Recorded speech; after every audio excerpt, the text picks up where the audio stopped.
Salut, c'est Mathilda. Alors voilà, je voulais parler un petit peu du décodage biologique et de pourquoi la majorité du temps c'est faux. Je vais vous expliquer pourquoi. Euh, voilà, donc ce qui se passe en décodage biologique, c'est que, à mon sens, il y a une thématique qui n'est jamais abordée. Alors, c'est pas typique aux soins énergétiques, à toute cette mouvance qui va s'appuyer sur le décodage biologique. C'est quelque chose de global dans la société. Il y a des choses que la société ne veut pas voir. Et les dictionnaires de décodage biologique ou livres qui parlent de décodage biologique n'échappent pas à la question. Et alors du coup, c'est un sujet que je connais bien, à la fois parce que je l'ai traversé et à la fois parce que je bosse principalement. La majorité des personnes qui viennent me voir, même s'il n'y a pas que ça, sont concernées par ça. C'est les violences sexuelles de manière générale et l'inceste en particulier. Vous prenez le Jacques Martel, si vous connaissez les livres de décodage biologique, prenez le Jacques Martel, prenez le Michel Odoul, parce que c'est ceux qu'on trouve le plus facilement, et dites-moi si vous retrouvez le mot viol. Moi, je me rappelle pas avoir vu une seule fois cette notion-là de clairement positionner, en fait. J'aime bien, dans le décodage biologique, je dis pas que tout est à mettre à la poubelle, j'aime pas mal l'approche de Christian Fesch. Malgré tout, je pense, en ayant passé moi-même par la maladie, qui a bien sûr des, des liens très très forts avec les conséquences psychosomatiques et le stress post-traumatique que j'ai hérité voilà, de ce que j'ai subi dans l'enfance. Mais il y a vraiment un déni vraiment énorme, énorme, énorme, et on peut pas soigner, être dans l'accompagnement et faire l'impasse sur ces questions-là. C'est pas possible. Alors évidemment, maintenant, les femmes se sont mises à parler. J'espère que les hommes aussi se mettront bientôt à parler, qu'il y aura un mouvement aussi, parce que je suis pas en train de dire que les hommes sont pas violents. Je suis en train de dire qu'il y a une catégorie d'hommes aussi qui se fait violer. Euh, voilà, c'est vraiment, j'ai recueilli beaucoup de témoignages dans mon boulot. Et parce qu'il y a des fois, on cherche midi à 14 heures sur le soin, etc. Parfois, c'est très très simple. Au départ, je croyais que c'était un biais cognitif et que je n'attirais que des gens comme ça. Et puis, je me suis renseignée, je suis allée voir les statistiques. Et en fait, non. C'est juste quelque chose euh, de répandu massivement dans la société et caché massivement dans la société. C'est acceptable de parler d'un cancer, c'est pas acceptable d'être parlé d'un viol, de l'ex-mari qui a violé, de l'ex-mari qui a violenté. C'est toujours pas acceptable de le dire concrètement dans la société ou de dire qu'un père que un père sodomisait son enfant. C'est toujours pas accepté, mais on a le droit de parler du cancer et de tout un tas d'autres choses, des femmes voilées et de tous ces autres trucs qui sont pas forcément très impactants dans la société, dans tous les cas. Pour revenir sur ce décodage biologique, sachez que si vous soignez en énergétique, que ce soit de l'hypnose, quel que soit le type d'accompagnement dans lequel vous êtes, c'est vraiment important, à mon sens. Je le dis à la fois en tant qu'accompagnante, je le dis aussi en tant que survivante de l'inceste, il faut vous former. À l'heure actuelle, on est en France, comme pour beaucoup de choses, complètement à la ramasse et complètement en retard. Je le dis en mon nom, mais allez vous renseigner, il y a des livres, il y a des études sur la question, et donc je vous conseille en particulier deux associations qui proposent des formations pour les personnes, pour toute personne qui se sent concernée par les sujets, parce que du coup vous aurez des données classiques, vous aurez des bibliographies, vous saurez où aller chercher les informations sur le système nerveux, sur comment fonctionne le syndrome post-traumatique, comment fonctionne le système nerveux autonome et comment on rebranche le système nerveux autonome. Une femme sur deux s'est fait violer. Je pense qu'on n'a pas les statistiques réelles sur les hommes parce que je constate dans mon travail qu'il y a beaucoup d'hommes qui se sont fait violer et qui n'en ont jamais parlé à qui que ce soit, violés par des hommes. Et du coup, un enfant sur cinq a vécu ou va vivre une agression sexuelle. Euh, Faire un chemin de conscience, c'est observer et c'est regarder la vérité en face. C'est pas se leurrer sur ce qui se passe réellement. Ce sont des chiffres concrets, ce ne sont pas moi qui les avance, ils sont validés au niveau européen, etc. Voilà, moi j'ai passé la première partie de ma vie à me demander mais pourquoi ça m'est arrivé à moi, parce que je croyais que c'était quelque chose de rare. Et en fait, voilà, dans mon cheminement de guérison, j'ai lu, j'ai rencontré plein de gens, j'ai rencontré des gens spécialisés sur les soins, en France et à l'étranger, et non, en fait c'est quelque chose de massivement répandu dans la société, malheureusement. Ce qui fait qu'en accompagnement, le décodage biologique, il peut souvent être culpabilisant, dans le sens où parfois il est donné en positionnant que on a la capacité de se guérir, il faut absolument se guérir, et que on peut, et je suis tout à fait d'accord de se prendre en charge et de se responsabiliser, pardon, par rapport à ce qui se passe dans le corps. Néanmoins, il n'y a pas de responsabilité par rapport à l'acte qui a été fait par quelqu'un d'autre, et je suis vraiment en, en opposition totale avec les gens qui vont chercher les histoires de karma pour dire que bah oui, vous avez volé dans une vie antérieure.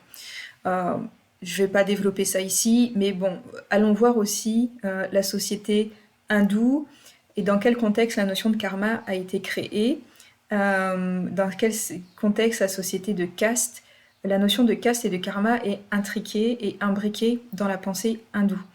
Bien sûr, ça s'est pas construit en une seule fois, ça n'a pas été théorisé en une seule fois, ça a été une construction euh, spirituelle, si je peux me poser le mot dessus, sociale, mais aussi politique à un moment donné. Donc voilà, je dis ça en tant que descendante, descendante ayant des ancêtres indiens.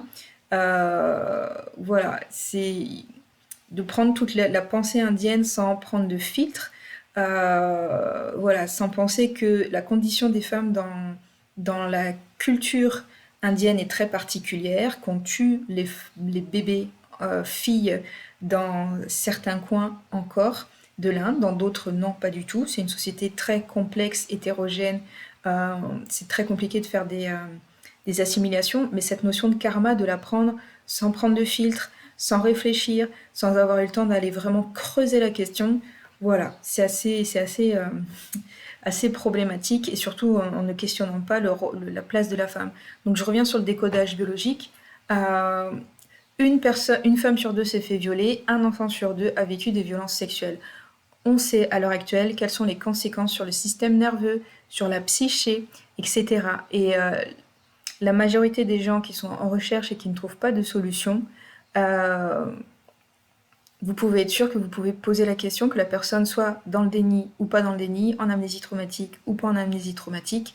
La majorité des gens que vous accompagnerez, ce sont des personnes qui ont vécu ce genre de choses. Et si vous n'êtes pas formé, vous pouvez tourner en rond pendant très longtemps. Voilà, aller chercher du décodage biologique qui peut être culpabilisant parce que la personne va creuser dans cette histoire, va s'enfoncer dans cette histoire-là. Voilà.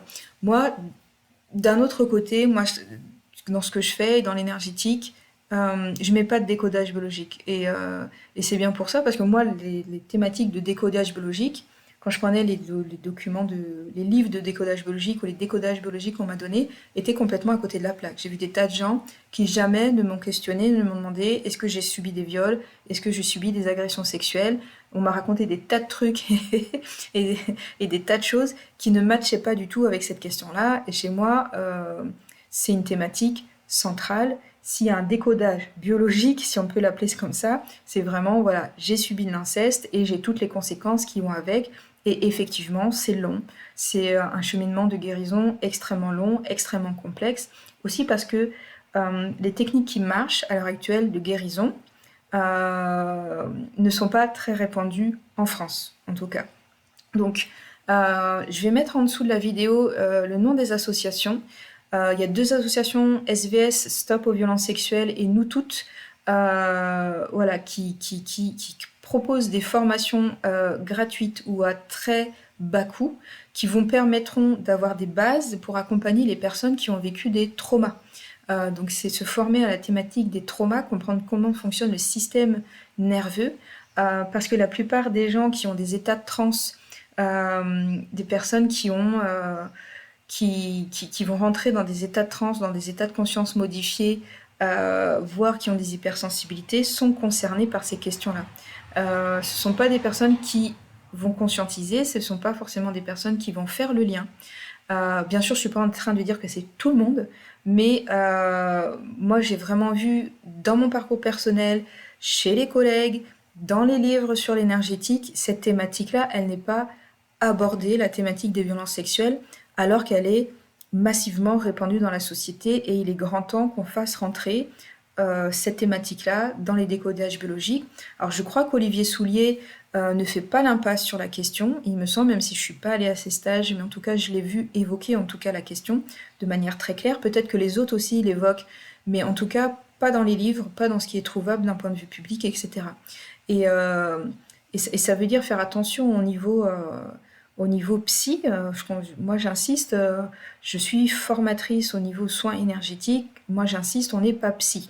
Mettre des sens cachés sur ces questions-là, vraiment, moi ça me paraît dangereux parce que quand on n'est pas formé au trauma, typiquement, si vous avez une personne qui a été traumatisée, vous pouvez la retraumatiser et la renvoyer dans toutes les conséquences du trauma au niveau du système nerveux, au niveau de la psyché, etc. Euh, Moi, je trouve que c'est très très important de savoir où sont nos limites, où sont nos collègues qui peuvent prendre en charge certaines choses, de ne pas hésiter. C'est hyper important d'avoir un carnet d'adresses et de savoir vers qui renvoyer dans ces cas-là. Et voilà, donc je voulais alerter sur cette question-là et ce qui donne aussi une non... il y a beaucoup... la question du consentement énergétique aussi, je trouve qu'elle est à poser et je trouve pas qu'elle soit respectée partout. J'ai déjà eu des commentaires en disant oui, c'est quoi ce truc de demander toujours l'autorisation, blablabla. En plus, des gens qui commentaient en disant oui, bah, dans les autres pays on fait pas ça. Je dis what? La personne est en train de me dire ça à moi qui a beaucoup âgé, qui a habité à l'étranger, qui est en train de sous-entendre que bah, ailleurs c'est les Français qui sont coincés, que ailleurs bah, le consentement on le demande pas et en énergétique et que c'est ok et que c'est normal. Voilà, sans conscientiser que bah, les sociétés dont il parlait, c'est des sociétés qui ont été colonisées, voilà, martyrisées, parfois génocidées. Donc voilà, il faut remettre les choses un petit peu à leur place et dans leur contexte. Voilà, la notion du consentement en énergétique à repositionner très clairement. Je ferai une autre vidéo par rapport à la médiumnité et à la lecture sauvage des énergies d'autrui et des lieux. Et voilà, hyper important, je voulais faire cette vidéo pour vraiment dire le décodage biologique n'aborde pas toutes les questions. Et en même temps, je pense que quand même ça se sait de plus en plus. Chaque maladie est différente, chaque problématique est différente. Il y a toujours un faisceau d'explications si jamais on cherche une explication. Moi, je suis tout à fait partisane en énergétique de fonctionner un peu à l'ancienne, un peu comme les magnétiseurs à l'ancienne qui faisaient le soin et qui parlaient pas forcément et qui voilà, n'allaient pas forcément induire telle chose, voilà, créer des croyances, etc. C'est aussi pour ça que moi je parle plutôt en galactique, c'est-à-dire que je mets pas le mental, je mets pas forcément d'explications. Je transmets des images parfois quand j'en ai, sans forcément les analyser aussi. L'idée c'est de rester le plus neutre possible pour moi, parce que je n'ai pas la formation psychologique, même si je sais que la psychologie et les traumas en France, euh, on est encore un peu à Mathusalem, du coup, à mon sens, pour m'être renseigné sur ce qui se fait dans les autres pays, pour avoir lu ce qui se fait sur les autres pays et ce qui surtout marche et fonctionne, si on veut être très pragmatique sur la question. Euh, voilà, dites-moi si vous voulez que je vous parle un petit peu plus de trauma, parce qu'à la fois c'est mon parcours personnel et à la fois je me forme de plus en plus, parce que du coup je vois bien que c'est un questionnement central dans les personnes qui viennent en soins, comment on aborde ça d'un point de vue des soins aussi également, énergétique bien entendu, je parle de soins énergétiques, et voilà, donc et quand je parle de ça, de violence sexuelle bien entendu, si vous soignez, si vous accompagnez, ou si vous êtes concerné par ces thématiques-là, je sais et on sait bien que c'est difficile d'en parler. Voilà. Moi, j'ai tout un cheminement qui fait que j'en parle facilement, que je mets souvent très rapidement les pieds dans le plat parce que j'ai envie d'aller vite et j'ai passé la phase où j'ai besoin d'en parler. Voilà, j'ai besoin de solutions, donc j'ai besoin d'en parler très rapidement pour aller au cœur du problème. Et je n'ai plus de culpabilité, je n'ai plus honte d'en parler, etc. Voilà. Donc, voilà. Pensez à ça. Si vous soignez, vous sentez que la personne a peut-être eu un viol ou quelque chose, faites attention aussi comment vous l'abordez, comment vous le dites. Ça, c'est très très important. La notion du cadre de l'accompagnement, comment on pose ce cadre-là, comment on aborde les choses. Encore une fois, une personne qui est fragilisée, qui est traumatisée, on peut très facilement abuser d'elle, on peut très facilement la mettre sous emprise. Et si si votre, votre biais c'est d'être quelqu'un de juste et d'objectif et que la personne s'en sorte, et donc soit en autonomie et soit dans sa pleine souveraineté, ça va être important de faire attention, très attention aux mots qui sont posés, aux orientations qui sont données, aux messages médiumiques qui sont posés et à toutes ces notions de décodage biologique, pardon, qui sont là également, qui ne sont peut-être pas à mettre complètement à la poubelle. Il y a des choses certainement qui peuvent résonner, d'autres pas. Moi, encore une fois, les thématiques, si je prends le Jacques Martel, ça ne matche pas avec mes thématiques, hein, sur les différentes maladies que j'ai eues. Voilà, donc je voulais faire cette vidéo de dire, voilà, attention quand on soigne en énergétique, on n'est pas psy, on n'est pas là pour mettre des étiquettes, pour mettre des cases, et pensez aussi que tous ces livres de décodage biologique, la majorité du temps, ils n'abordent pas cette thématique qui est extrêmement présente, Si vous travaillez sur la notion de féminin sacré, de masculin sacré, cette thématique, elle est ultra, méga présente. Voilà, à savoir aussi que la France est un des pays occidentaux ou les plus avancés, même si je déteste dire ces mots-là comme ça, qui est vraiment montré du doigt par la communauté internationale. Les autres pays nous appellent pédolande. Il faut savoir qu'il y a un problème au niveau social, au niveau judiciaire, au niveau politique, sur le fait que c'est très étouffé, que ça n'avance pas, etc., sur ces thématiques-là. Et voilà, c'est important que dans les soins holistiques, nous tous qui sommes dans l'accompagnement holistique, nous tous qui nous intéressons à l'aspect spirituel, ce qui se passe avec l'âme, à comment on reconstruit les gens, moi c'est ce qui est le plus important pour moi, comment on reconstruit les gens, comment on se reconstruit après avoir vécu des choses difficiles. Voilà, il y a un moment, il faudra que ça soit nommé, il faudra que ça soit posé. Voilà, et si vous êtes dans l'accompagnement, voilà, formez-vous, ça me paraît super important. Renseignez-vous. Il y a des vidéos, il y a sur l'aspect somatique des choses, sur le système nerveux autonome, sur la théorie polyvagale. Il faut s'intéresser à toutes ces choses-là. Je vais vous mettre les liens en commentaire. Je vais vous mettre, voilà, YouTube est une source d'information très vaste, pas forcément assez profonde et poussée, du coup, pour dire qu'elle est, comment dire, que ça suffit à une formation, mais en tout cas, vous donner des pistes. C'est important de savoir faire attention. Voilà. Et moi, j'aime bien dire que c'est important de mettre de la douceur dans les soins et de pas forcément aller secouer le cocotier. Et ça, c'est pareil, ce sont des choses que j'ai appris moi-même en formation de sophrologie. Il y a des gens qui ont des mécanismes de défense, c'est pas par hasard. Si vous cassez le mécanisme de défense de la personne alors qu'elle n'est pas prête, les conséquences peuvent être gravissimes, très difficiles, très compliquées pour la personne derrière. Voilà.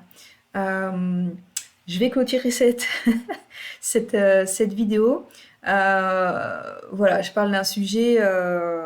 Je sais que je suis quelqu'un qui rigole beaucoup, c'est aussi parfois un peu nerveux.